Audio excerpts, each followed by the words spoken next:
Good morning, everyone, and welcome to PSG of Mercer County. The professional service group of Mercer County is here for you, anybody that is in any career transition.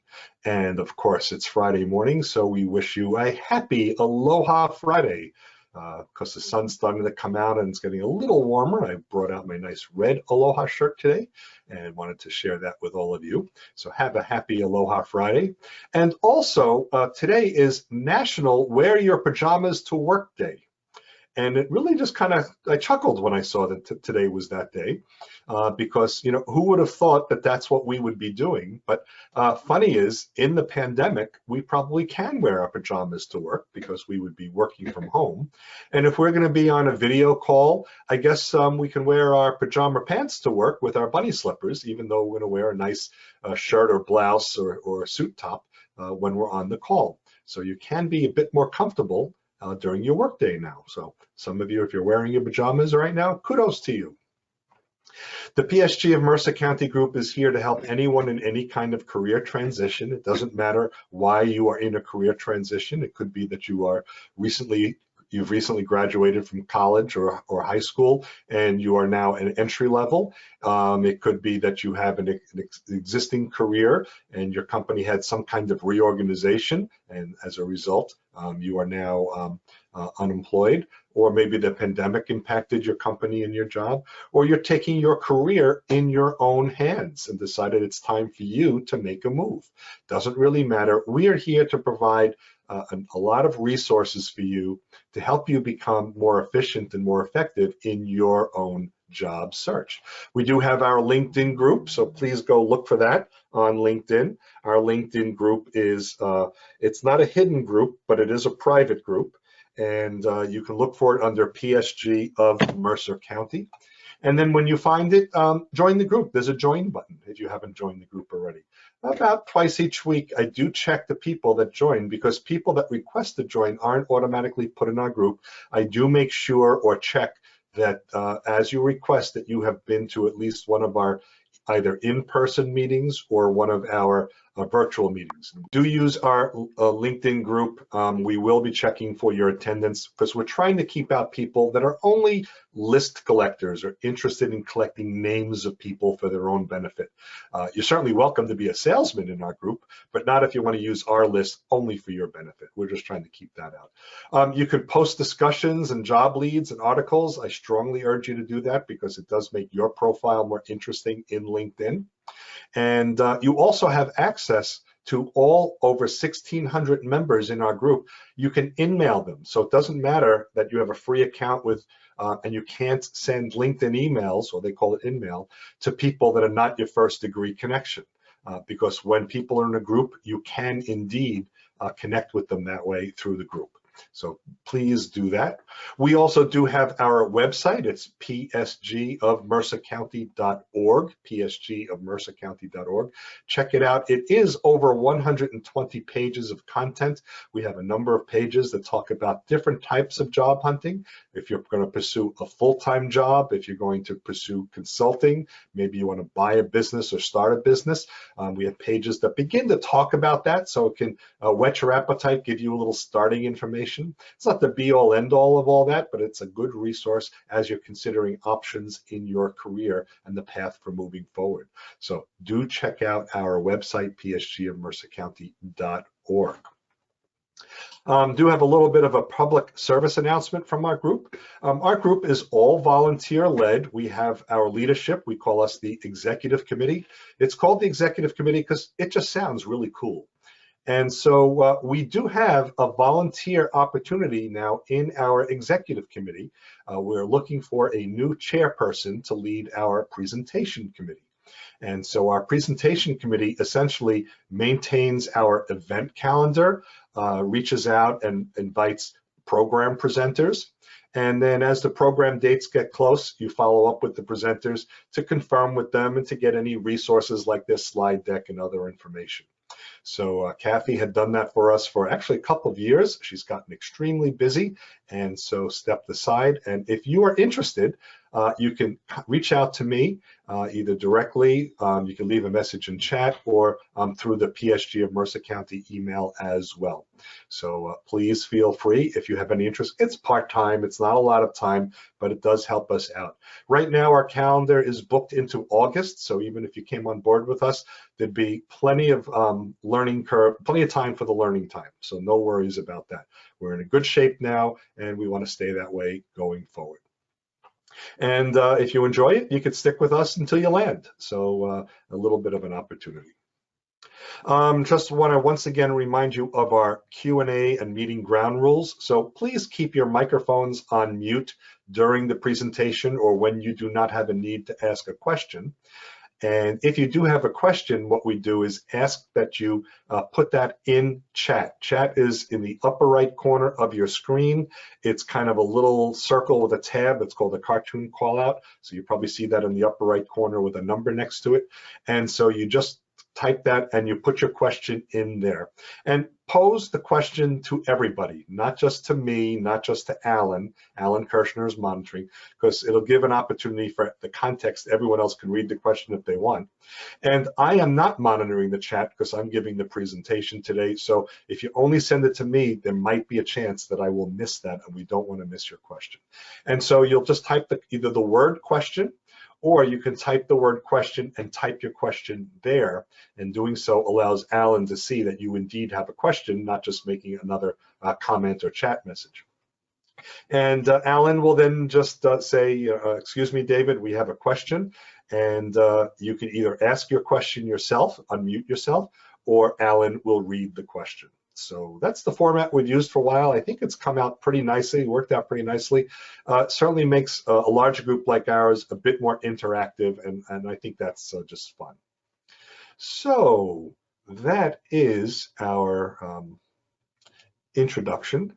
So typically, this would be the time in the program when I introduce our presenter. And today, the presenter is me. So that just sounds like a bit of being self-serving, so I'm not going to do that. I'm simply going to share my screen right now. And there it is. It looks like you are seeing my screen, which is good.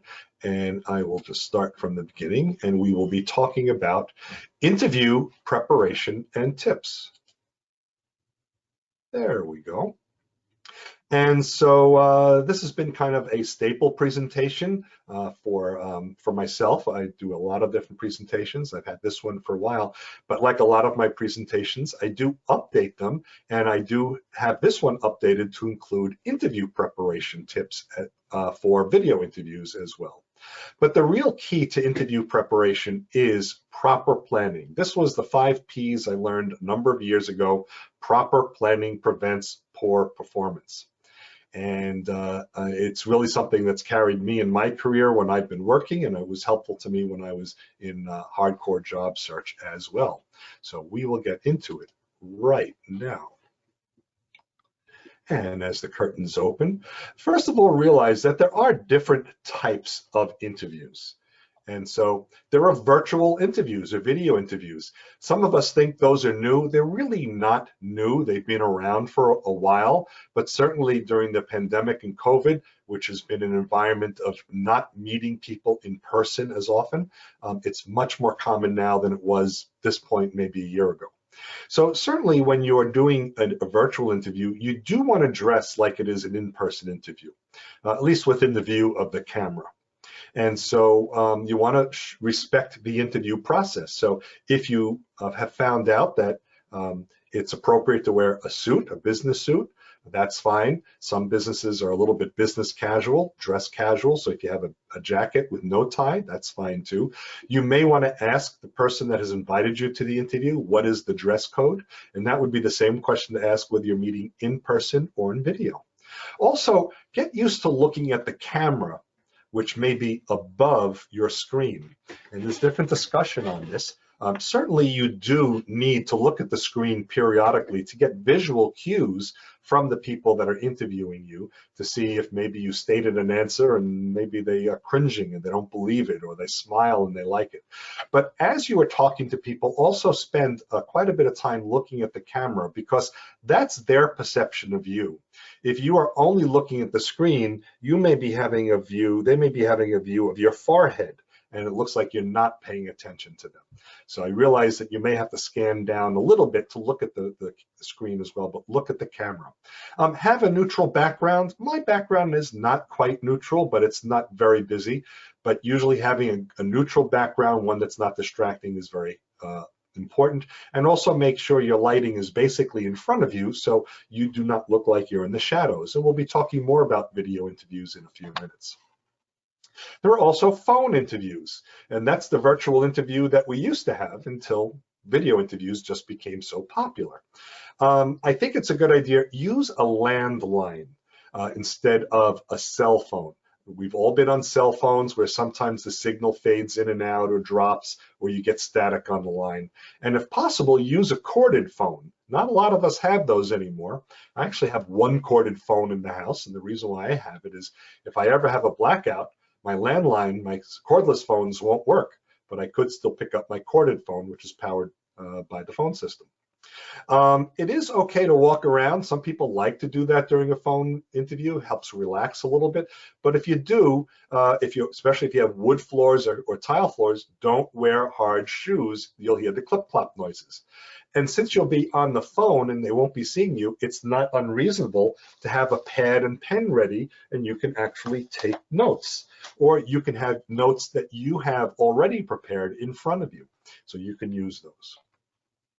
When you're meeting in person or on the phone, you can have a one-to-one meeting. You're meeting with one person. And so you may be called back for multiple interviews, or maybe during one visit, you'll meet one person and then later have another interview with one person. So be aware that may be possible. And you may also have a group interview, more than one person. And usually there's one person who's the leader. Just make sure you kind of understand who the leader is, because that's the person you're going to impress, as well as the others, but you're going to want to make sure that that's the person that gets all the answers to his or her questions. But regardless of who the leader and how many people there are, do make sure that you look at the person who is asking you the question. They have a question, it's important to them, so do make sure you look at them when you ask that question. And always remember to smile. Don't fidget, sit up straight. You want to look calm and relaxed. If you're fidgeting, if you're not smiling, it could be a sign that you're nervous, or you're lying, or you don't know how these people are going to interpret your body language. So you certainly want to have a very pleasant demeanor come across. Now, you certainly do have to do research ahead of your interview. Don't go in winging it with very little information about the company and the position and the hiring manager and everything you need to research. And there are lots of places you can find research. You certainly want to research the company, learn about the company. You can learn about them on the web. They provide information. You can go to a library and get resources. A lot of that library information may also be available online through your local library. So you can certainly do research for the company. Make sure you understand what they do. They may talk about their culture, the projects they're working on. You may find interesting facts about senior management. So you want to do your research. Also, thoroughly review their website. And the reason why is it's like an open book test. They're giving you all the answers. They're telling you about themselves. And you need to be a company person in order to be hired by the company. So again, understanding the projects, the people that are there, their interests in their community, and things that are important to them, charities that they contribute, whatever they talk about, because that's all ammunition for you and things that you can talk about in the context of your career and your personal and professional interests. Research the interviewers. Learn as much as you can about them, really for the same reason as you're learning about the company. Once you know a little bit about the interviewers, you may be able to drop little tidbits in, and it'll help them to bond with you a little bit emotionally. Maybe learn about which schools they went to, or maybe they have some personal interests that they're talking about. You know, you may say, well, if I see a baseball or a football or sports pictures in their office, that'll be a help. It could. You also have to assume you're interviewing them in their office where you can get a little bit of that information.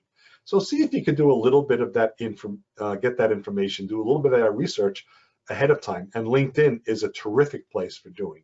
You can also do a Google search for the people and see if they have websites that come up, their social media programs and profiles as well. Learn as much as you can about those people. Also, reach out to people in your own professional network or your personal network for that matter, because people in your network, people who you know and are connected with, they may have information for you. They may have a connection to the people that you're trying to reach, and they may be able to help you as well by providing important information. So do reach out to people in your own personal and professional network. And check the internet and social media for late breaking news. Nowadays, you know, breaking news happens all the time. It's easy to get. You want to see if there's something that's come up that might be of interest in your discussion. Maybe they're announcing a new product line, or they've announced a new senior executive in the organization. Or maybe there's some bad news. They were indicted, you never know. Maybe there's a reorganization. They're merging with a company. They're splitting off a division. You never know. But what you may want to do is find opportunities during the interview to ask about how they see that you'll participate in whatever's hot in the news. And your interviewers will see that you are very attentive to them, to what's important to them in the company. And there's things that you do need to do for communicating. And yes, I know that's a picture of a flip phone. I used to have a flip phone. I loved my flip phone. Now I have a smartphone, but I just put the picture there because I enjoyed my flip phone. But certainly you need to confirm your appointment. Now, if you made your appointment a day or two ago, that's probably a little bit less important. But if you made your appointment for the interview a week or more, confirm. You can send an email saying, I'm confirming that I will meet you tomorrow at 2 o'clock. You can call them, do what's necessary in order to make sure you confirm the appointment. You certainly don't want to find out when you get there that the appointment had to be canceled because of some corporate event or something that they didn't know a week ago. So it's just better for you. Do make sure that when you have that interaction with the person who's arranging for the interview, do make sure you get their contact name, or certainly the contact name of the person you'll be meeting. Because of course, if you were communicating with the HR department, the recruiters, that's not the person who's interviewing you. So you'll want to make sure you have that person and that person's phone number. If for some reason you run into some situation that causes you to be late, don't just show up late. Call ahead of time, apologize and say there's traffic or whatever the issue is, and you're still on your way. You want to show, you want to show that you are being courteous to them. So that becomes very important. And also, provide to them your cell phone number to the contact person. And the reason why I say that is you may have given them your home phone number or your office phone number. So make sure they have your cell number, because if you are commuting to get to their office, if you're driving or taking a bus, whatever, to get to their office, and they have a late-minute cancellation, maybe the interviewer is sick or got called into an emergency meeting, you may be called on short notice, and at least you don't have to make the entire trip. Yes, you'll reschedule, you may be a little disappointed, don't worry about it too much, but give them a means to contact you easily as well. And also let your references know that you're interviewing. And you probably have professional references, maybe it's former coworkers or former supervisors that are willing to write a letter of recommendation or be a phone reference for you. But let them know each time you're going to an interview. Just drop them a note, send them an email, because it may be the case that at the interview, you will be asked to provide a list of references. And if you do, and they call your references who are not expecting the call, that may just be a little bit of confusion. Matter of fact, whenever I was a reference for anyone, I've always told people, let me know, because if I get a phone call as a reference and I don't know that you haven't told me, I'm not talking to that person. So I'll just plead the fifth. And the reason why is I don't know why that person is contacting me, and I don't want to violate my trust and relationship with my friends and my coworkers. So, but if you let me know ahead of time, Mrs. So-and-so from the ABC company will be calling, may call, then that's fine. That's fair game for me. So let's talk a little bit about video interview etiquette. There are some things on video interviews that it's a little different than in-person interviews. And since we're doing those more and more, you certainly should be aware that there's an etiquette that's a little bit unique to video interview. And it's important to be aware of this because this is your personal image. And sometimes part of the way you communicate on video, if it's improper or not the best professional look, affects your image, your perception of yourself by others. Could affect your brand as well, what people think about you. So there are some basics that you should just be aware of, and these are very important. First of all, realize video interviews, they're here to stay. I don't think in a few months when the pandemic really has waned, I'm an optimist, I think that will happen. I don't think video interviews will go away.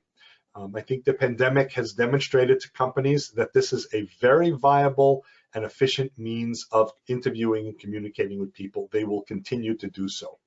So do be aware of that.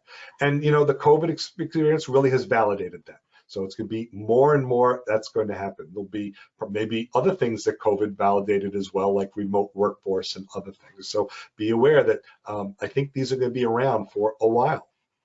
Do make sure your technology works correctly. So if you are being invited to a Zoom interview, what you may want to do a few days ahead of time is practice using Zoom. And you may have a friend, if you're not familiar with Zoom or don't have your own Zoom account, you may have a friend with a Zoom account and say, hey, can you set up a quick meeting? I just want to practice. Do make sure it works well. What you may also want to do the night before, you may want to reboot your computer. Turn it off and turn it on. Because sometimes what happens is computers begin to slow down or get impacted by not being restarted fresh. And this way you can reboot your computer and it'll be all fresh for your interview. And I actually had that very experience earlier this week. I gave a presentation, a Zoom presentation on Wednesday morning. And what was happening about 20 minutes before the presentation, as I was getting ready and getting my computer froze. And my desktop computer has a lot of stuff on it, and it is slow to boot up. So what I actually wound up doing, and I talk about Plan B all the time, I actually ran the presentation from my laptop. So I was able to run the presentation with no interruption. I did not take my own advice, so now I will be doing that much more often to make sure that I don't impact presentation. Don't use a mobile phone or a tablet. A lot of times the cameras are not quite as good, or sometimes what happens with a mobile phone or a tablet, you may be moving it around. Yes, it can be in a little stand, I realize that. But there are other distractions that can happen, like your text may start popping up or other things. Just don't do that. You're better off using a larger, when you can, a larger computer monitor, and so you can see better, and a larger or stronger phone, a camera as well, because that may project a better image. And like everything in life, be on time. Procrastinate later, but be on time for your interviews. And that becomes very important. If you are late, that shows that you may be not serious about this. No problem if you connect to the meeting a few minutes early and no one else has joined. When they join, they'll let you into the meeting room and you can start right away. Also, until you're really ready to be speaking, mute yourself. I know we ask that of you here, just as a consideration, but if they're going to go through a process, the person or people you're interviewing with, of telling you about the company and the position and all that introductory stuff, better safe than sorry, mute yourself just so there's no accidental background noise that may get through. And I'm not a fan at all of using digital backgrounds. I think you have to be very careful doing that, because if you are not using it properly, if your camera can't distinguish easily parts of you from your background, part of you will be faded out in favor of the background. And if you look at this woman, her arms are missing. So her arms, whatever, the camera, the software couldn't distinguish whatever she had on her arms, the color coding to the water that was there. And this is Zoom's San Francisco background, the standard San Francisco background.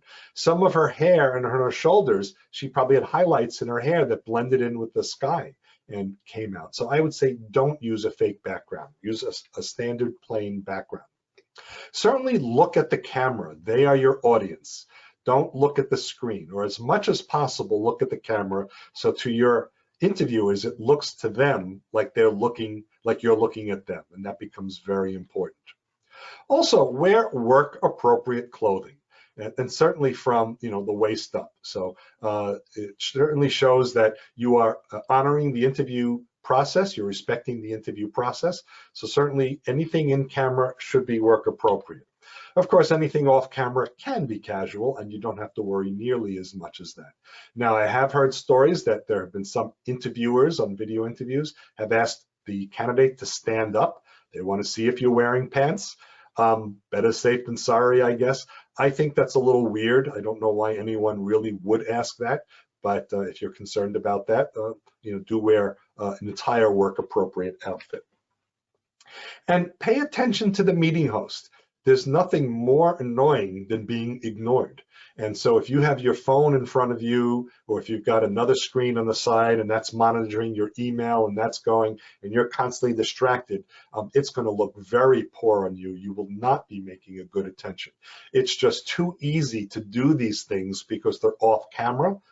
Don't do them during an interview. And let's talk a little bit about proper lighting. Lighting becomes very important. Don't light from behind you. Whether you have a fixture behind you, or you have a big picture window, or you're in a bedroom and the window is behind you, don't light from behind you. You look like a silhouette. And also, it washes out part of your image. They can't see you very well. So you don't want lighting just from one side. That might wash out part of you. In my case here, I actually have two lights. I have one on my front left and my front right, so I can turn them on and off and adjust them as I need. Some people use those lighting bars that go around. You can use those too, as long as it's in front. So you want best that the light to be slightly above and in front of you. And that really puts you, yes, I know it's a pun, in the best light. And so that's what becomes important. People can see your face and your features and what you're wearing a lot more easily. Also, you're going to want to frame your camera properly. I know there's a couple of photographers on the call. You know what this is about, but maybe others don't. Remember Where's Waldo? We only saw the top of Waldo's face because he's peeking over a wall.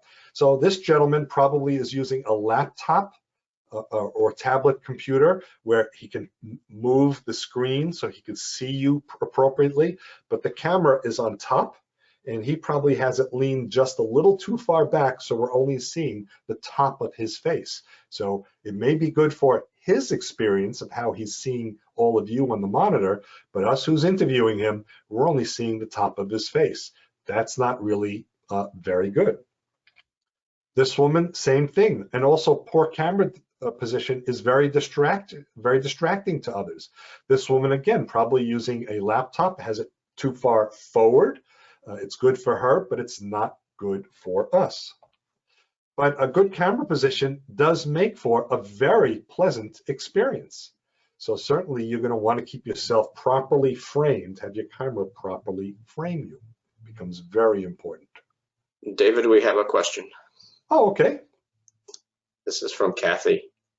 If you have light from front added to the backlight, does this correct the lighting issue? So you're going to have to test it because there's still light coming from behind you, and it can create a bit of a silhouette image. If your light in front of you is bright enough to offset it, fine, you're going to have to practice. I don't see the purpose of lighting behind. The other thing is the lighting projected from behind can be going right into the camera a little bit. So you're going to want to protect against that as well in case it creates one of those halos or other problems on the camera. If you have something that's a little hard to turn on and off, like a window behind you, you might want to put a curtain or put a screen behind you. They make these screens, something that can block the light, so try that. Yeah, good question, thank you. Any other questions at this time? That's the only one so far. Okay. And since I just took time, oh, looks like Nell has a question as well. You see it? Oh, I see. Nell, you sent this to me, so only I saw it.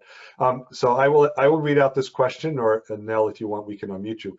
Please, if you can, send the question to everyone. If you're going to send it to only one person, send it to Alan. He's monitoring. I just happened to take a peek. So let's see. This is from Nell.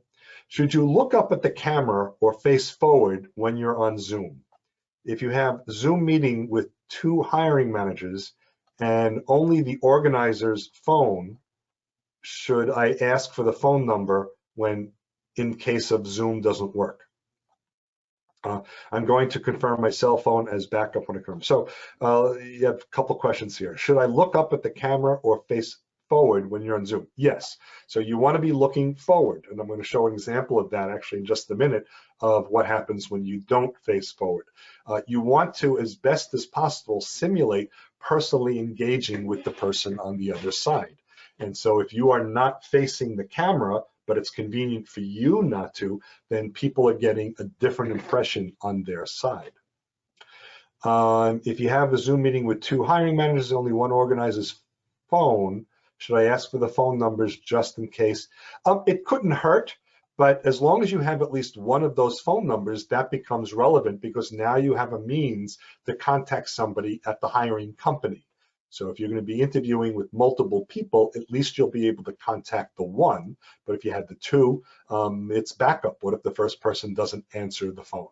So, yep, that's a possibility as well. Couldn't hurt. We have another question that came in, Dave. Okay. This is from Matt. Is it okay to take notes during in-person or virtual meetings? So what I think you do, and what I used to do was I would ask the interviewer, would you mind if I take notes? And the reason why I did that was not because I really just wanted their permission, but I wanted to get their confirmation that there may be times I won't be making eye contact. So I would say it's perfectly fine, and just let the interviewer know that you're going to be taking notes. And but you know, do the note taking quickly because you're there to be interviewed by that person, and remember for you to interview them as well. So yes, I'm a fan, and I think it's appropriate.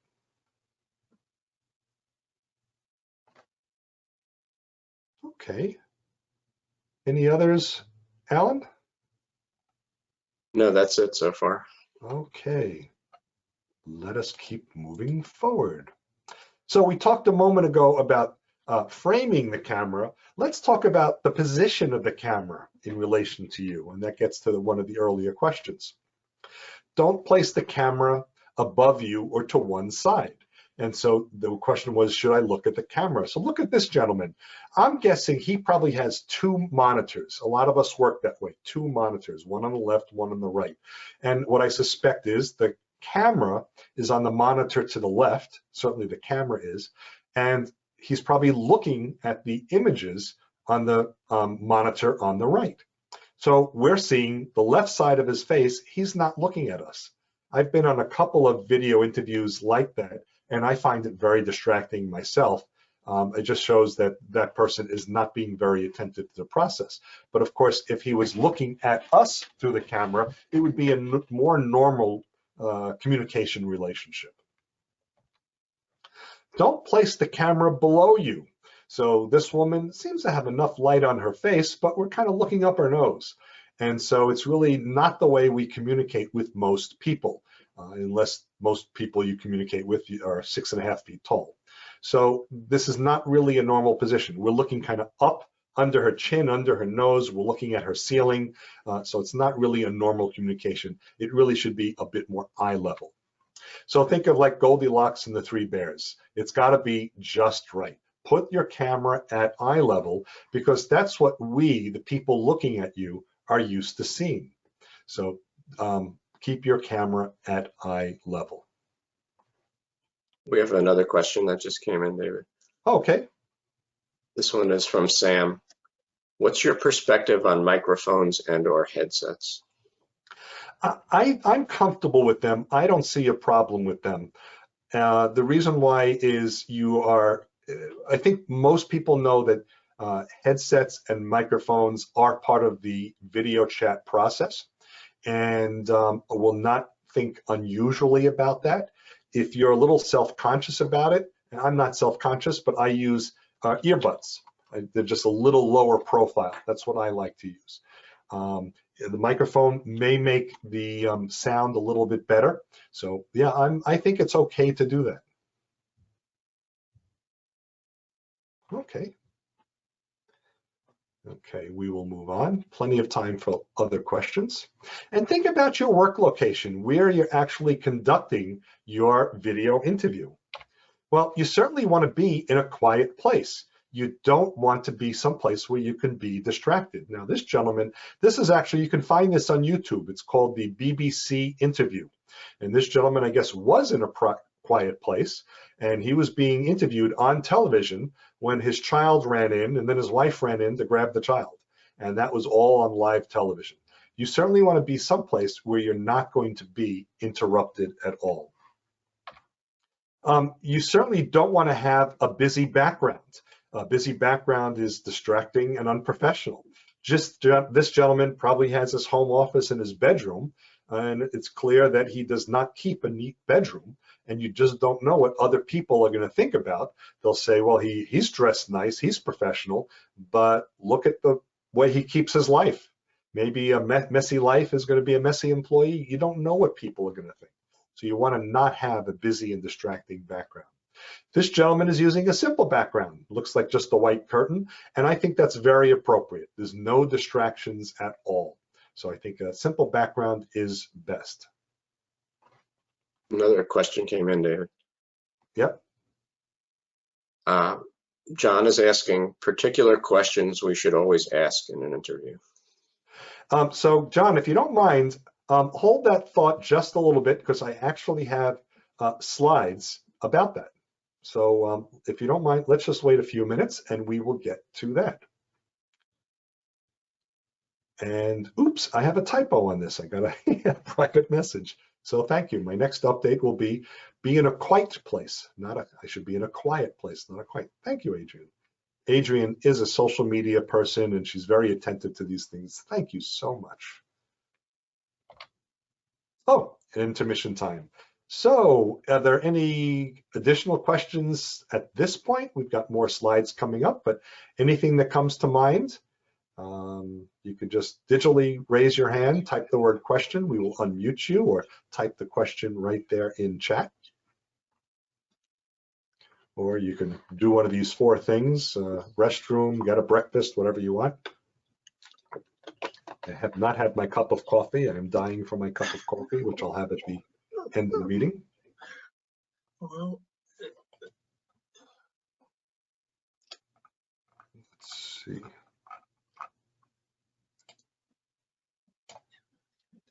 There we go. I thought I heard a background noise. All right, if there are no other questions right now, there are plenty of time for questions both through the presentation at the and the end as well. One just came in. Oh, okay. How long normally to wait after a phone interview for some response? Should I contact them or wait a week? That's Jerry asking. You know, there's so many questions that you can kind of answer with Marty Latman in mind. It depends. How long normally to wait after a phone interview? You have to kind of take your cue from the interview. One thing I like to do, or when I was interviewing, I like to do, was among my final questions, or maybe being even at the end of the interview and being escorted out of the meeting room, asking about when will I hear back from you? And it just makes it very clear. And then that way you don't have to even worry about what is the appropriate time. If not, I don't think it's inappropriate to wait about a week to send a message or a call to follow up. If there's no other information, no other guidance that you've gotten from the people at the company where you interviewed, I think it's okay to reach out about a week later. But what is normal? it depends. There's no normal, when someone will respond to you. Well, we'll talk a little more about that later as well.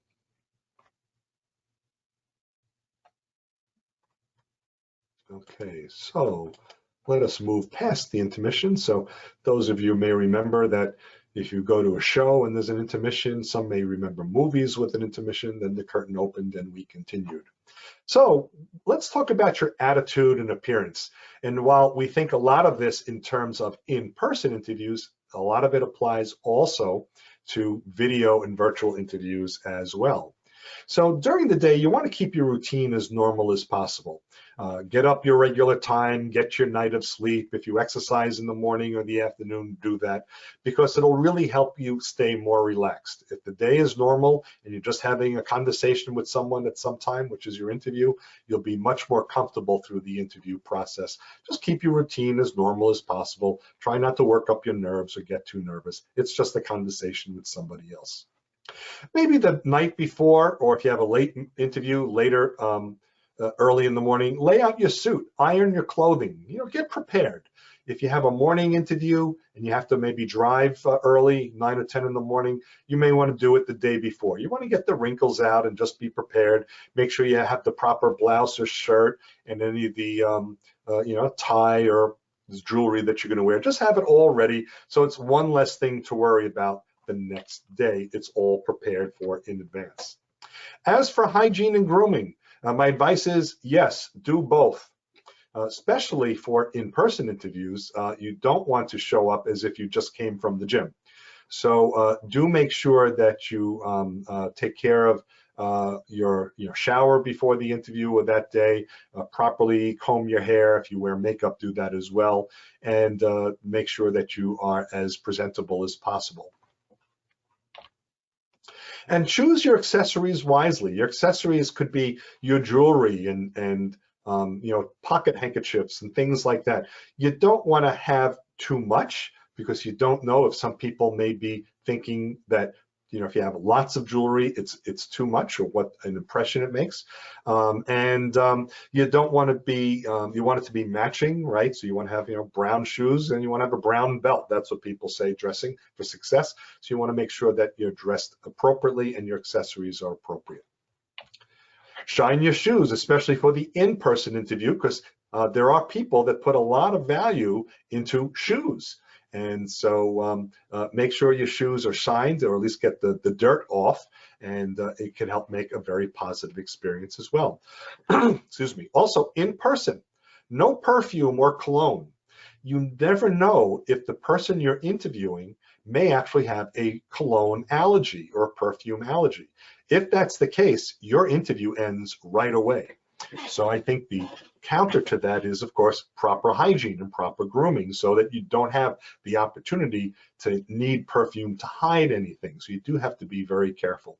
I remember in a company I worked with a few years ago, a very sweet lady was our HR manager, and she just was covered in perfume.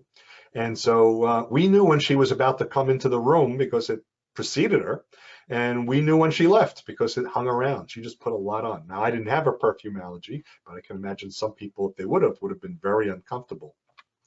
And if you're going to be in person, especially now during the pandemic, and I could say for the foreseeable future, do bring a face mask with you. Now, of course, during the pandemic, it is advised, wear a mask and social distance. You'll probably sit a little further from each other. There may even be a partition, a plexiglass partition between you and the person being interviewed. But do make sure you bring your face mask with you as well. Things to have with you. There are things that you can bring with you to your interview as well, or have ready for you alongside your monitor when you're doing your video interview. Now, when you're going to visit someone at an interview, bring extra copies of your resume. This is certainly important for an in-person interview. You never know when you show up if someone may want to refer to your resume and they forgot to bring it. Or maybe they'll invite someone else to interview you who wasn't prepared to interview you, and they don't have or haven't seen your resume. That actually happened to me with the last company that hired me and that I was interviewing. I was planning to interview with the hiring manager. He had my interview. He liked the way the interview was going. He said, I'd like to now introduce you to the team. And 3 of the team members each came in one at a time. None of them knew me. None of them knew anything about me. They hadn't seen my resume. I had an extra copy. I handed it to them in front of their desk, and they spent a few minutes reading it. So it was a bit of a convenience for them. And it must have worked. I did get hired for that position. Again, make sure you have the phone number of your contact in case you do need to call them if you're stuck in traffic or something unexpected. Bring with you your employment history. That's more than just your resume, because a lot of us will put on our resume only the last maybe 10 or 15 years because that's the most relevant experience, and that's fine. But you're going to want to have your full employment history, and that may be jobs as far back as right out of college, especially if it's relevant to your career, with start dates and other information, because you may need to fill out a job application in the HR department before you actually have your interview. And each application is going to be different. Some companies only want a few years of experience, and some want your whole history. Another question came in, David. Sure. Is there a new etiquette related to shaking hands since COVID? And that's coming from Terry. Sure. I would take the cue from the people that are interviewing you, the interviewer. If they reach out shaking your hand, now it's your call, but you would say, excuse me, I'm not comfortable doing that, or feel free to shake the person's hand. And there are a lot of factors that go into that, and I can't tell you what's right or wrong. The likelihood is people will not be shaking hands because I think COVID has just put that in our minds. Some people do the fist bump. If you're comfortable doing that, that's fine. If you're not comfortable, then don't do that. You may feel differently if you are fully vaccinated as compared to if you are not yet vaccinated. So I don't know that there's really a protocol or an etiquette, except it is not uncommon to not shake hands when you greet somebody, and don't worry about that. Okay. Also, have with you your list of references. Remember, I suggested earlier that you let your references know that they may get called. If your interview goes well, if they ask you for the list of references, it's much better to hand them the piece of paper with the references than say, later today, I will email you the reference list. Excuse me. It just shows that you are much more prepared. Have that with you. Have a pen and pad with you, or if you want to show you're technically savvy, bring your tablet computer with you. And of course, ask if it's okay to bring notes, to write notes. And so you never know. They may talk about some new project or some new technology or some bit of information that wasn't really publicly disclosed, not that it's terribly private, and it might just say, oh, excuse me, may I take a moment to write that down? And I think that's perfectly appropriate. Also, have with you a copy of the job description. And this is for you. This is not for them. So one thing might be, give yourself plenty of time to travel to the place where you're going to be interviewed. And if you arrive very early, you may want to sit in the parking lot in your car and read through the job description. It'll help reinforce some of what you previously read. It may remind you of some things that you either want to talk about or want to ask questions about. So it'll be a refresher. Of course, going for an interview, it's a little bit nerve-wracking. Some people get anxious. Sometimes you can forget some things that you were planning. So a few minutes before the interview, if you have the opportunity to refresh your memory from reading the job description, may just be very handy for you. It's something that I always used to do. If I planned to get someplace early, I would show up early and find a coffee shop nearby and sit in the coffee shop and read through my resume and job description and other notes that I had. And have prepared questions for the interviewer. You should write them out because that'll put them better into your memory. Now, of course, if you have a video interview, you can put that piece of paper right in front of you, out of view of the camera, just to remind you very easily. But of course, you want to at least write them down, have them prepared, and then that way it'll help you remember the questions that you do indeed want to ask the interviewer. Let's talk about some transportation tips. Now, of course, this only applies to in-person interviews, So if you're going to be driving, if you can, do a dry run the day before or two before. Practice driving, especially if it's a neighborhood you are not yet familiar with. So I actually did that with my last company I interviewed with was a number of years ago. It was in Hamilton, New Jersey, about a half hour from me, but I didn't really know those streets. So a couple of days before I did drive, and I realized on the way, one road actually had some road construction. So now I knew that it was there. So I was able to plan using another road. Also, if you're going to be using directions, don't only rely on your GPS. Do have a backup, like a printout of the Google Maps or the MapQuest. So you have those directions there. Just in case your Google Maps is not up to date and brings you to the wrong place, you want to make sure that you have the right directions. And also, clean your car. And if you have a lot of trash on the back seat, throw it out. If your car is filled with mud, maybe go to the car wash or hose it off. You never know if your car is going to create an impression. And I never thought of this until a coworker of mine said what he does in an interview is he walks the candidate out to their car. We used to work in an office park, a 3-floor building, and he would walk them out to their car with the excuse of just having a conversation and casual conversation. And he peeked at the car and into the windows of the car. And he formed an opinion. He thought if the people's car was messy, their desk would be messy, their life is messy, and they will be a messy employee. You just never know. So why not just clean your car before? If you're going to be using any sort of public transportation, confirm the schedules. Do make sure the trains are indeed running, the bus is indeed running.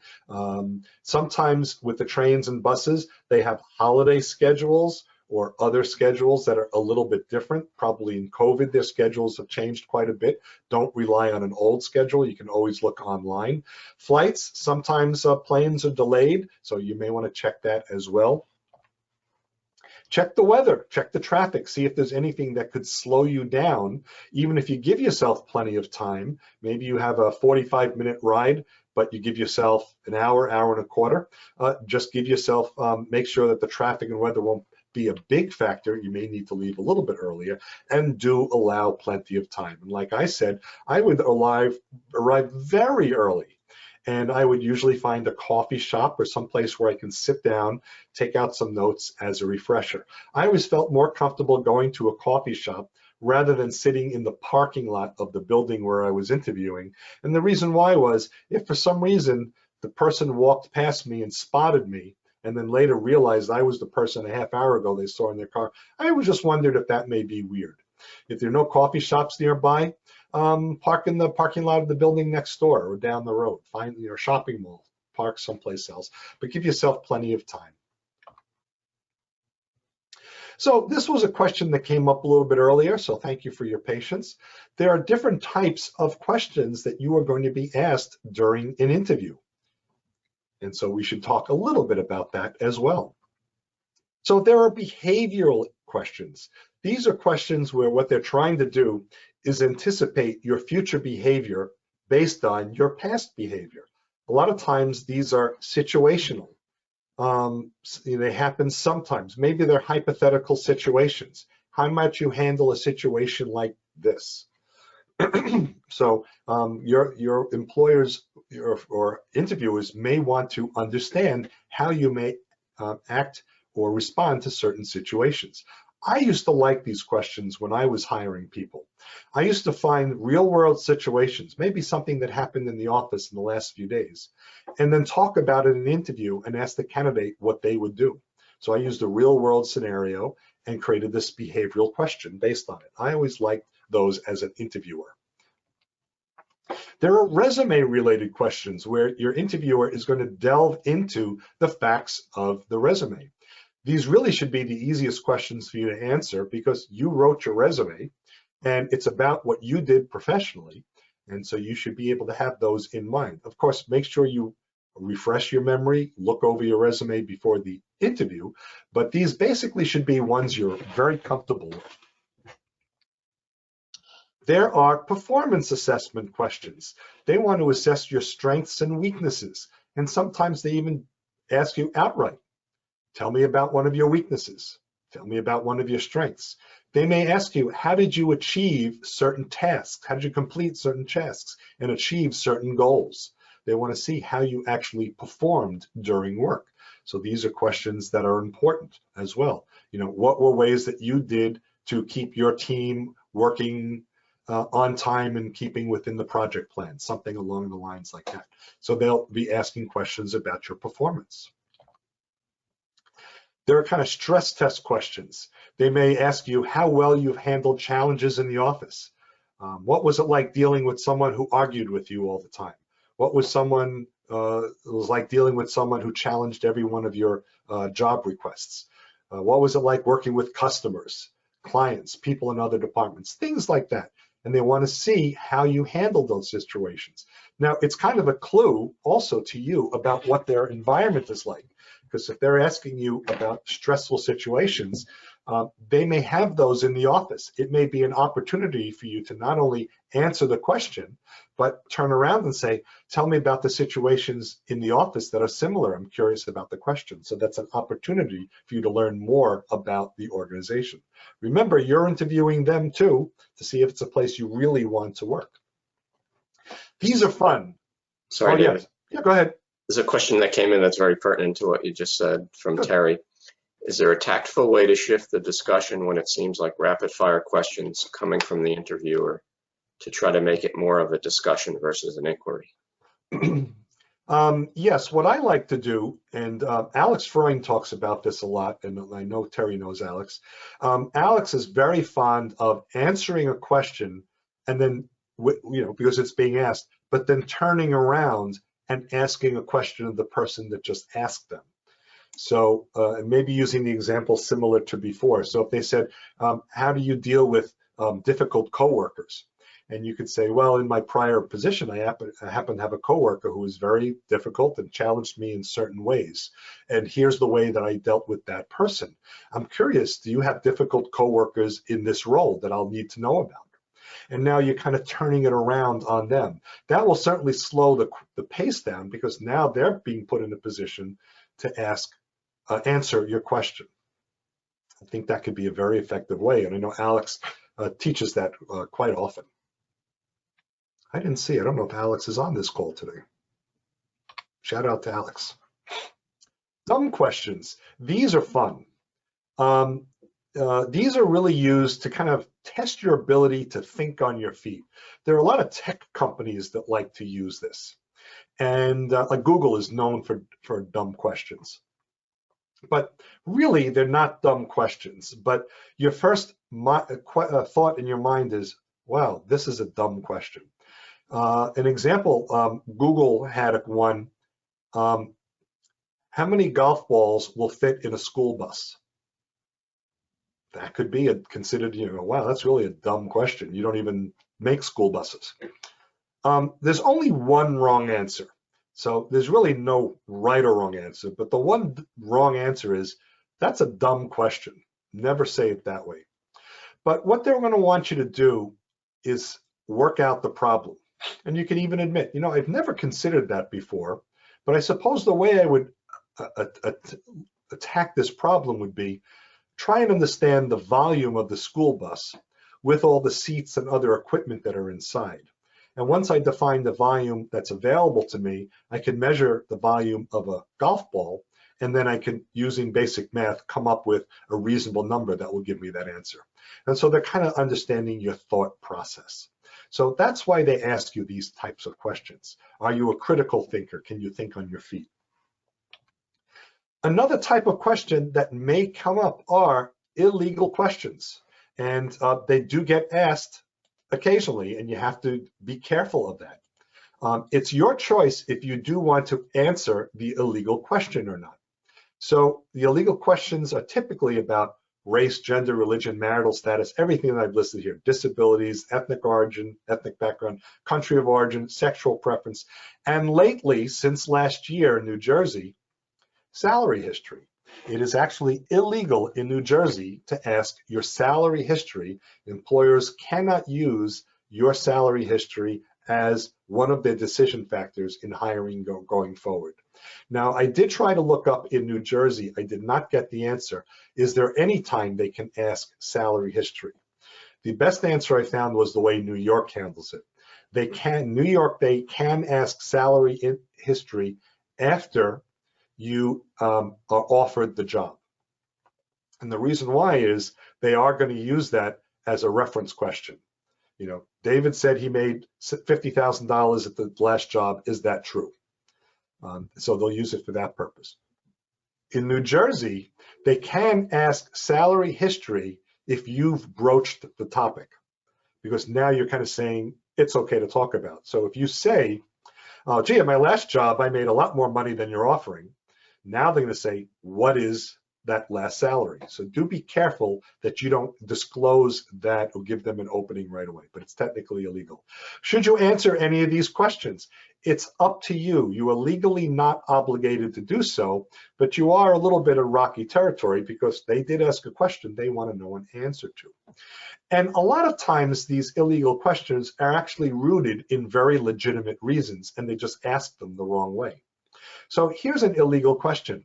Do you have small children at home? That would be an illegal question. Another illegal question, do you take care of your parents at home? That would be an illegal question.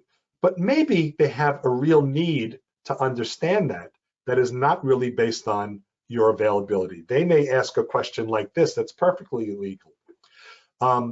Several days during the month, we do start our staff do meet at 7 o'clock in the morning. Is there a reason that would prevent you from meeting at 7 o'clock in the morning? Well, the answer may be, I've got small children at home. But your answer could be as short as, yes, I'm unable to meet as early as 7 o'clock in the morning. I could start at 8:30. So they may want to fill a gap that way. Or the same reason, is there any reason why you would not be available to be on call certain days during the week? That's perfectly fine. But if the reason why they're asking if you're taking care of family members at home is you may not be available on call if you're busy taking care of family members. So there are legitimate ways for them to ask a question. I was once asked, so I'm Jewish, I was once asked, do I have a problem working on the Jewish holidays? And that was not an illegal question. The illegal question would have been, are you Jewish? And that would have been illegal.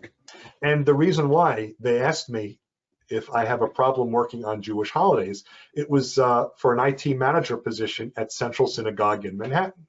And they needed the IT manager to work on the Jewish holidays because they stream their services on the Jewish holidays, and they needed the IT staff in-house in case streaming went down. So that was what was important. So they didn't ask me if I was Jewish, but they asked me if I'd be available to work on Jewish holidays. So you do have to take these carefully. There we go. And now answering questions. So of course, if you were asked the question, you should give a good answer. So certainly stay relaxed. Answer in a very professional manner, be very pleasant. You know, this is not a confrontation.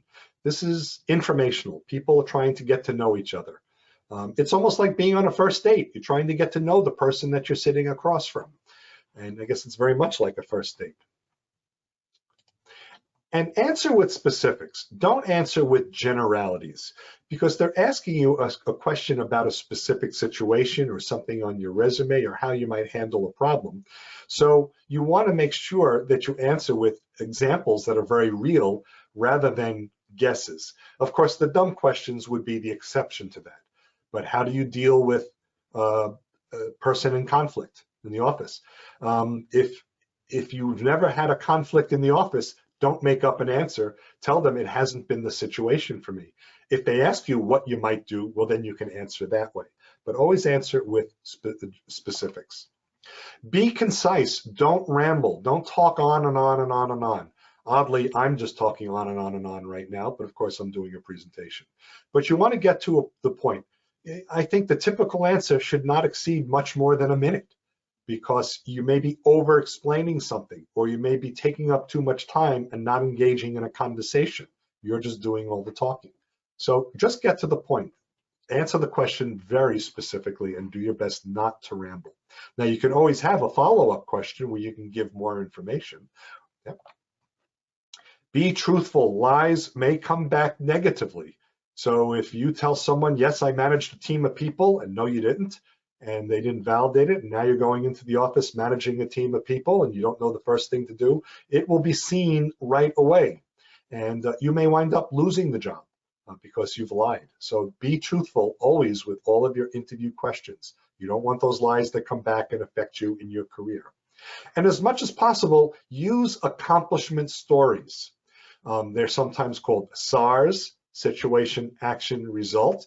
And the acronym is used other ways like CAR, Challenge, Action, Result, PARS, Problem, Action, Result, or Situation, Task, Action, Result, STARS. So you want to tell a story rather than just kind of giving yes, no answers, but use real life situations. I had this challenge, this is what I did, and the result was this effect. It could still be very short, 2 or 3 sentences, but it's a lot more dynamic and relevant than just saying, yes, I do that. Okay.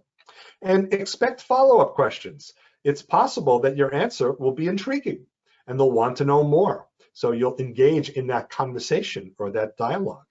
And similar to Terry's question, if you want to engage the other person, you can turn around your answer with a question at the end. Answer the question and provide a question and see if you can keep the dialogue going because you know it's an important topic that you wish to discuss. So some questions that you may want to ask your employer. So you will have the opportunity to ask them questions as well. So yes, you should ask questions. You are interviewing them. You want to find out what the workplace is like, what the employer is like, the hiring manager, all that stuff. You really want to determine if the company and the job are a good fit for you. So ask questions, and you want to show that you're interested and attentive to the organization as well. Types of questions you may want to ask about the organization, ask about some challenges that they're facing. What's the management team like? What's the relationship between the department and the management team? What's the relationship to other departments? What are they looking for as traits in a candidate? This is a wonderful question to ask. What are you looking for in the candidate? The reason why is it now sets you up to answer the questions in the exact way that they need you. They need someone to answer them. You'll be able to answer a question in a way that you're the person that they need. Excuse me. Also ask them if there's anything else that they can ask you or you can answer for them to help them with their decision. And let them think about that. A lot of times they'll say no, but you want to make sure that they were as thorough as possible. So another question that you can ask. There are some questions that you shouldn't ask. So when they ask you, if you have any questions, don't ask them, so what does this company do? Excuse me, not something friendly to ask. You should have done your homework. You should have done all your research early on. You should know what the company does, and your interaction and your interview should help expose a lot of that as well. Another one, so when can I start taking vacation? Not a good question to ask on that first interview, so don't do it. And I actually got this in an interview one time. So did I get the job? I'm interviewing this person, or I was interviewing a person for a technology administrator role, basically someone managing the administration of an application. We went through the interview, and I said, so do you have any questions for me? His first question was, so did I get the job? In my mind, I had 2 answers. I had the answer I wanted to tell him, and I had the answer I told him. The answer I told him was, well, we're still going through interviews right now, and you'll be in touch with HR. This is a long process. You'll hear from us in a few weeks. Something along the lines like that. The answer I really wanted to tell him was, no, you didn't get the job. Right then, if you didn't turn me off before, you turned me off now. He was only interested in the job for himself, not for what we were trying to accomplish. Now, there are things that you can expect after the job. And so, rather after the interview. I just see, so Jim has a question. So Jim's asking, is it okay to ask the interviewer, is there anything that prevents me from being the ideal candidate for this job? Sure, feel free to ask that question. I know it's a format of a question that Alex Freund also suggests. So yeah, you can ask that, especially if you know that or feel the interview has gone very well. If you want to gauge yourself where you are in the process, I believe you can ask a question like that. Yeah. Don't ask them, why aren't you hiring me? That's a coarse way of asking that type of question. So what to expect after the interview? You must write a thank you letter. And I know this is true for this very reason. Must is in bold red. And we wouldn't have written it in bold red if it wasn't true. Yes, you must write a thank you letter. Show your appreciation for the time they took to interview you, certainly. You may get a callback for a follow-up interview. So that becomes very important. They may call you back and say, we would now like you to go through the next process. So that may happen. Another thing that may happen, hopefully, you will get an offer of employment. It's not typical after one interview. Occasionally that happens, but this is just interview discussion. It could be your second or third or fourth interview. Some people go through lots of interviews. You may ultimately get an offer of employment. That's what you can get after an interview. You may get a response that basically says thanks, but no thanks. It'll pretty much tell you we've decided to move on with another candidate and thank you for taking the time. Don't get hung up with why they didn't hire you. It's very easy to say in your mind, gee, I think I was perfect for the role. Why wouldn't they hire me? There's 1,000,001 reasons why they might not have hired you, and any one of those reasons are not going to be the reason why the next interviewer, the next company is not going to want to interview you then. So everybody has different impressions. So don't get hung up on why you may not have gotten an interview. You may get no feedback at all. In 2013, I twice interviewed with Burlington, the department store, the retail store. Once for an IT manager position, and then once for a project manager position. They were within a couple of weeks of each other. I am still waiting for feedback for 8 years now. That's apparently just their policy. And regardless of any of these other conditions, don't ever stop interviewing. Don't ever stop networking. Continue to build a productive network even when you're on the job. Make relationships with people in the organization. And certainly until you get the offer, don't stop, or accept the offer for that matter, don't stop interviewing, because you never know. You may have had a couple of interviews that have been still active, couple of opportunities. So you may actually get an offer from a company that you interviewed a few weeks ago. That may be relevant. You can, of course, stop interviewing once you get into the job and you're happy with it, but never stop networking. So I said before, you must write a thank you letter. Let's just talk a little bit about this. And we will be having a presentation in a few weeks about thank you letters. But for now, my opinion is you send the thank you letter within 24 hours of your interview. So if you had a morning interview, probably later that day or the next morning. And then if you had a late afternoon interview, certainly no later than the next day. Send that thank you letter. You can send it via express mail. I don't like the idea of sending it as regular mail, because a regular envelope and regular mail can get lost in the pile.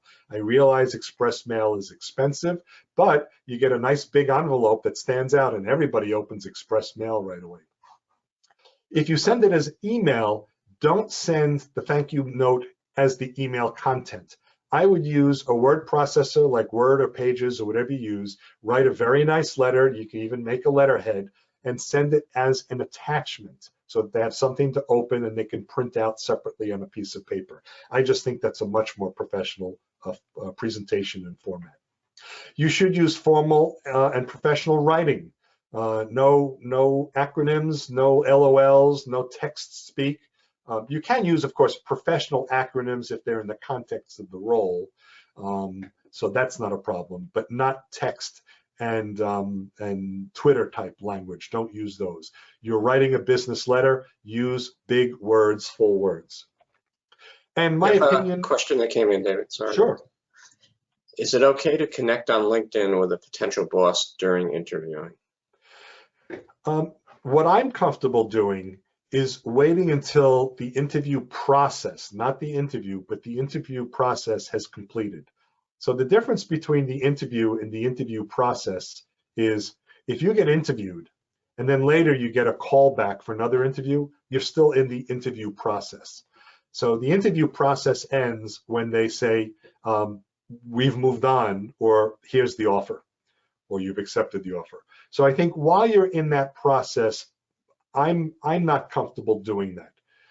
But now that you develop this relationship with someone, even if it ended without being hired, yes, I would absolutely at that point reach out to that person and connect. And the reason why is you never know, you may have an opportunity to interview with them in a few months or a few years whenever there's another position available and you want that relationship. If you see a position at that company, you now have somebody at the company you can reach out directly without applying online. So it could be very helpful. Another question came in. Edith wanted to see if you could go back to the last slide. Which last slide? I guess this one, what to Good expect. question. Hey, Edith, if you can quickly just unmute, let me know which slide.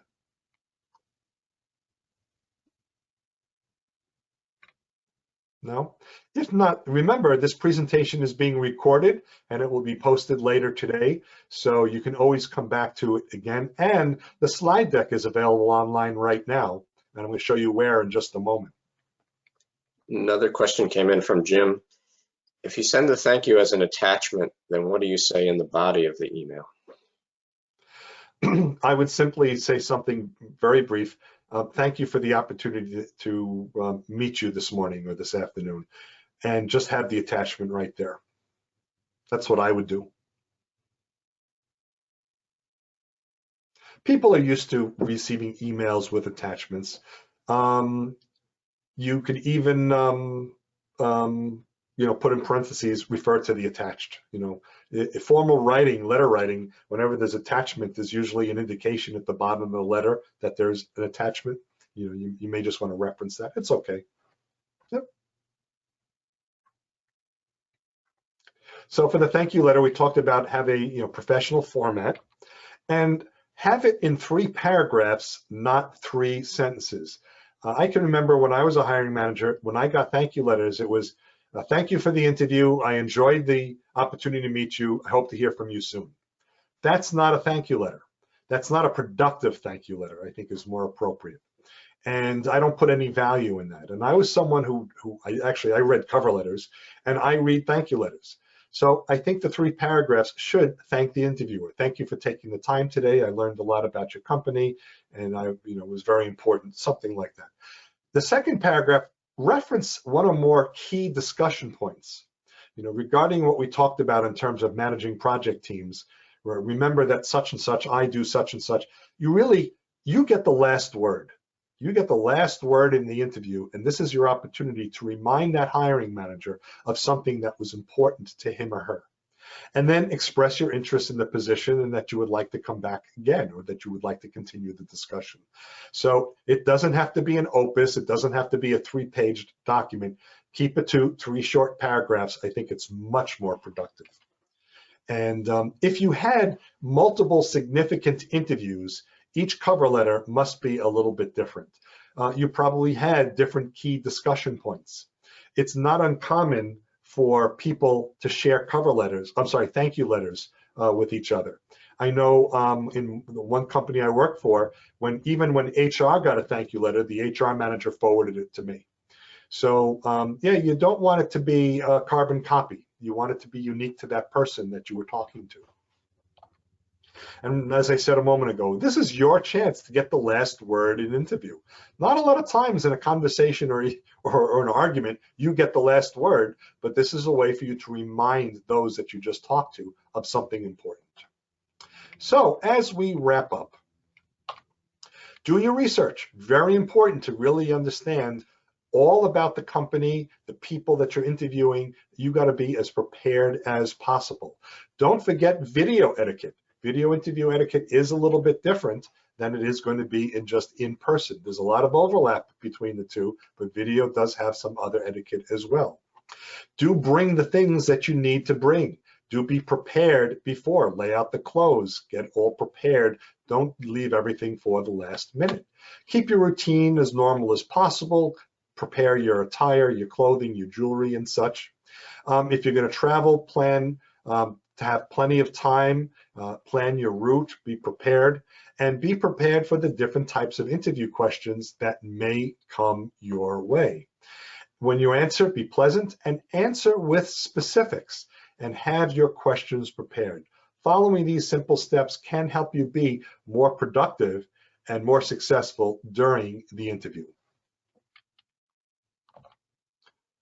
If you want to find this slide deck, this is where you find it. I actually posted it this morning. So this is the PSG of Mercer County website, psgofmercercounty.org. You see on the right side, right on top, meeting presentation documents. That's a link. And that link is on the side of every page. So even if you go to career options, the event calendar, any of the other pages, that link is there. You click that, and then there's a whole link of this year's presenters. And by the way, if you want the prior year presenters, below that is a link for each of, or links for each of the prior years. So we posted all of the presentations that we've been given to by all of our presenters. So that's there for you. So go to the psgofmercercounty.org website and click on meeting presentation documents. And any questions before we wrap up? And here's how you contact us. And by the way, if you are indeed interested in being on our executive committee, we'll share the secret handshake with you when it's safe to handshake, of course. But you can contact me through psgofmercercounty@gmail.com, or what I will also do is I will put my own email address right in the chat right now. So there that is. So dbshuckman@gmail.com. And so if you're interested, I'll be happy to talk with you about that. But any other questions before we wrap up and move on with the rest of the meeting? Yeah, there are two other people have questions. Okay. First one is from Larry. Do you have a framework that you'd recommend to answer a hypothetical/case study question? A framework. No, I never thought of it that way. I think that I would make sure I do let the person know. If they may say, hypothetically, how would you handle this? I think the way I would answer the question is really the same. I would be to the point, I would be concise, and I would say, well, I haven't done that myself right now, assuming that's appropriate to say. Here's the approach I believe I would take, and answer the question. But I don't think it would be much different from that. If you want to expand on that question, maybe you'll help have a little dialogue. I'm happy to do that, but I don't think I would do something much different.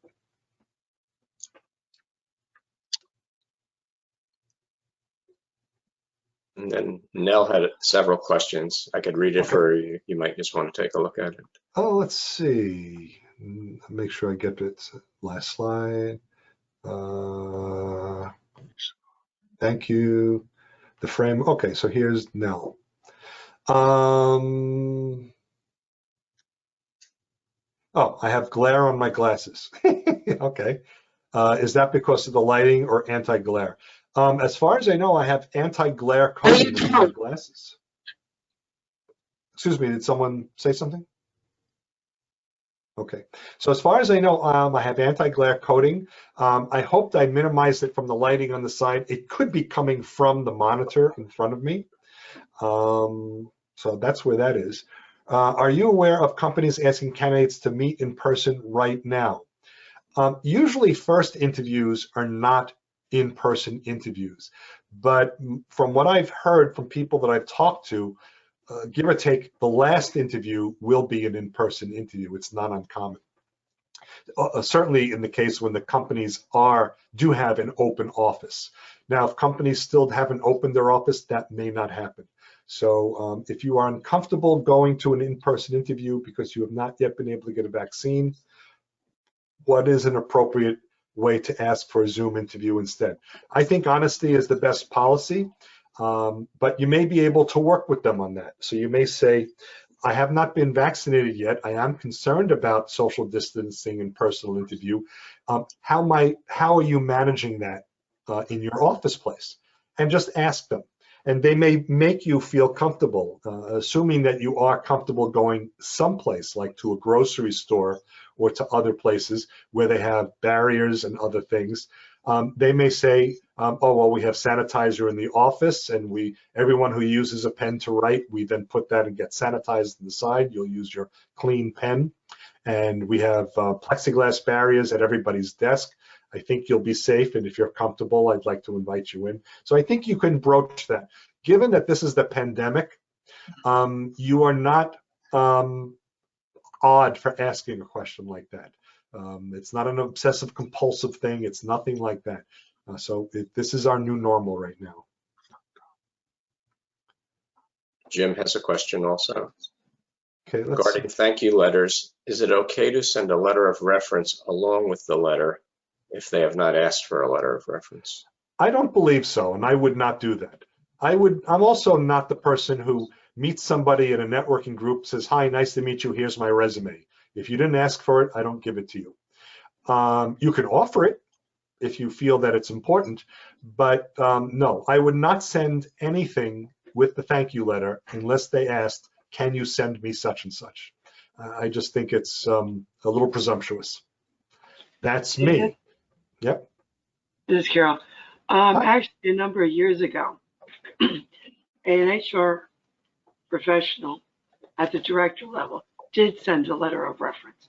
The reason why she sent it is she knew who her competitor was. And so she knew where she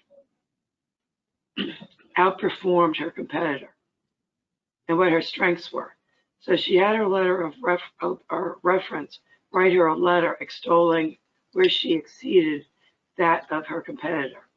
And she did get the job. So it all depends. Well, yeah. I don't know if Marty Latman's on the call. It depends. I got to believe if you ask Marty Latman, hi, how are you today? He might say it depends. But yeah, there's, none of this is 100%. What these are tips and best practices. And my opinion is I would not have done it. But on the other hand, maybe in the situation that woman had, I might have considered this is a worthwhile attempt. But typically, I would not expect to send anything with the thank you letter.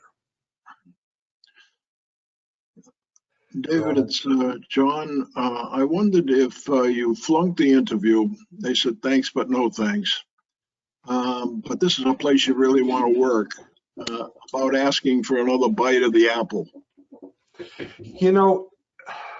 There's two sides to that coin. One is, you got nothing to lose.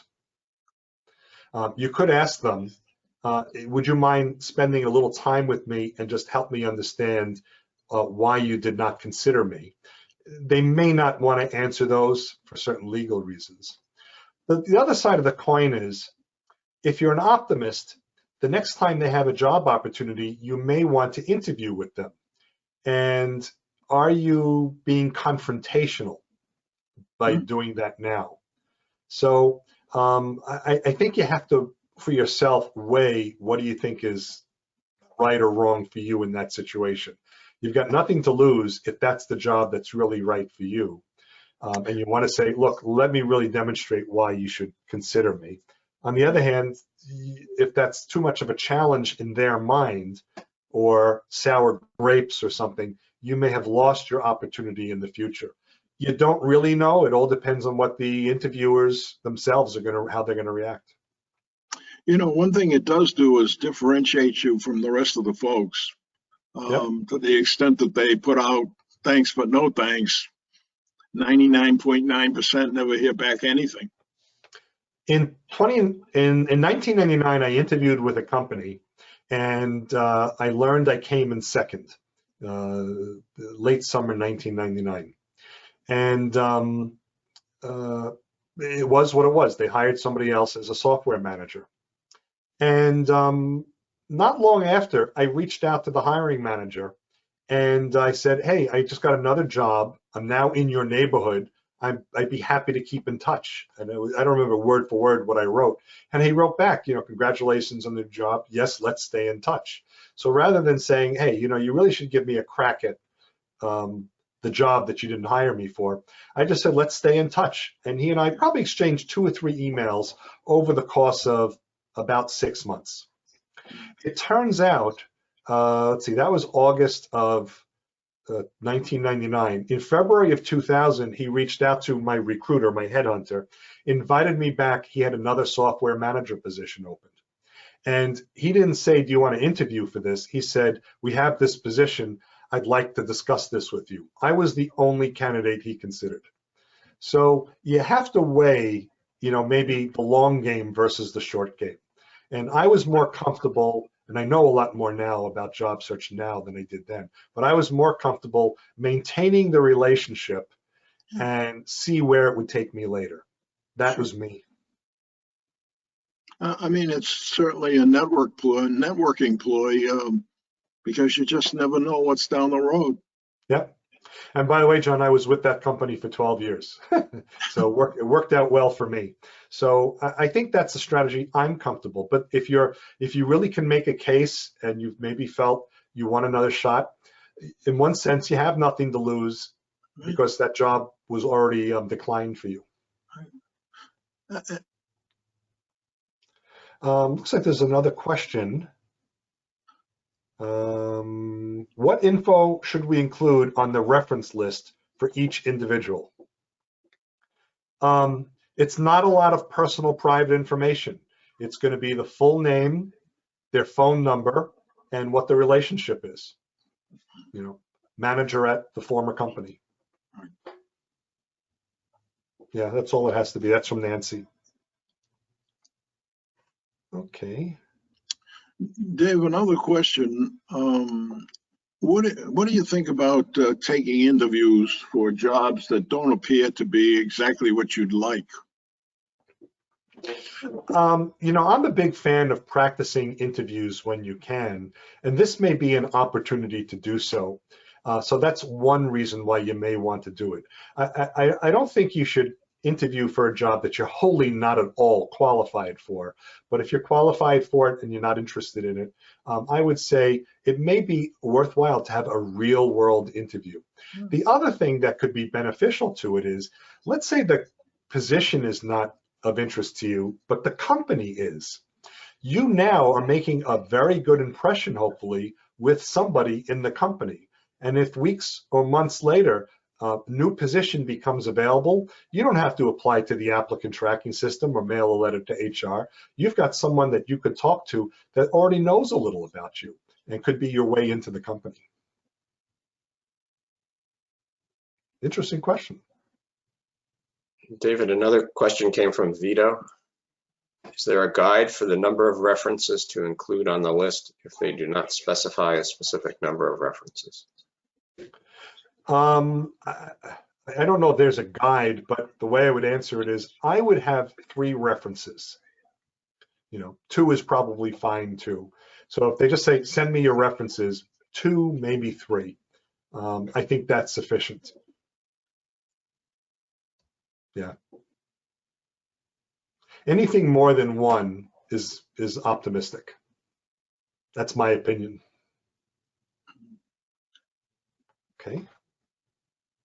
Let's see. I don't see any more questions in chat. If there's any other questions, if not, we will begin to wrap up the meeting. Remember, the slide deck is posted now. I showed you where. Right there, so you can go get the slides if that'll be helpful. Any of you who missed any points on the slides. Later today on our YouTube channel, which as you can see right below meeting presentation documents, is a link to our YouTube channel. So there will be this entire video, as well as almost all of our videos for the last more than a year are on our YouTube channel. Only a small handful of presenters requested we do not record the meeting. So if there's nothing else, what I will do is stop sharing the screen so we could all see. There is one more question that came in. Yeah. Joseph asked, would LinkedIn references be referenced? I'm not sure exactly what that means, but I guess, can you say, look at my references there or something? So yeah, maybe. Joseph, if you unmute, what do you mean by would LinkedIn references be referenced? I think just how it was stated, which is if recruiters and hiring managers are going to look at your LinkedIn profile, you likely have some personal references within your LinkedIn profile. So to better clarify my question, either in your resume or in your follow-up package, is it best to reference the same references in your LinkedIn profile or try to include new ones? That was really what I see. I don't think there's a problem using references. Let's say you have a few references on LinkedIn, Yep. and 2 of them are your personal references. I don't see any problem with that at all, because you are now directing your hopefully future employer to people that can specifically talk about you. Got it. Thank you. I don't think there's a problem at all. Yeah, I wanted to make sure I understood your question. I was afraid you were asking, when they ask for references, do you tell them just go read my LinkedIn profile? So, no, yeah. I'm from New York, but not that much. So yeah. Okay, yeah. Forget Thanks. it. Yep. What is the link for your? Yeah, what is the link for YouTube channel? So Christina, if you go to our, I don't remember the link, youtube.com, whatever. If you go to our website, and I put up the slide again, so hopefully you still see it, there's a picture of the YouTube logo, right? Click on that. Just click on that and you will be taken to our YouTube channel. Also, you can just in YouTube do a search for PSG of Mercer County.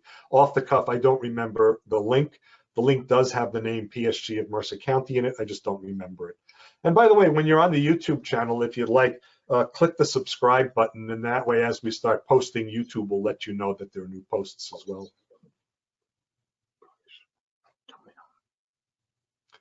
Okay, so why don't I stop the screen? Let me make sure I don't end the meeting. I press the right button. Okay, and let us quickly wrap up. So I'd like to thank our presenter for showing up today. And I was very happy to have been able to do this for the group. But in all seriousness, this was fun. I always enjoy having the opportunity to present, and I appreciate you folks participating. I want to let you know what's coming up here over the next couple of weeks.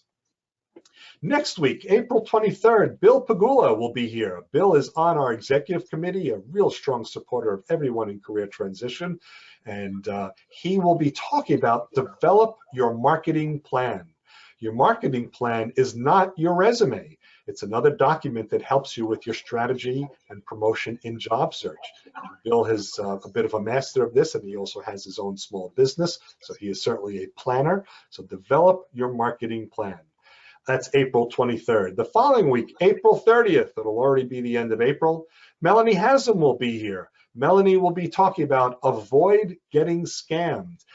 Melanie is from the state of New Jersey. I forgot, I think it's Department of Consumer Affairs, but I'd have to go back and take a look.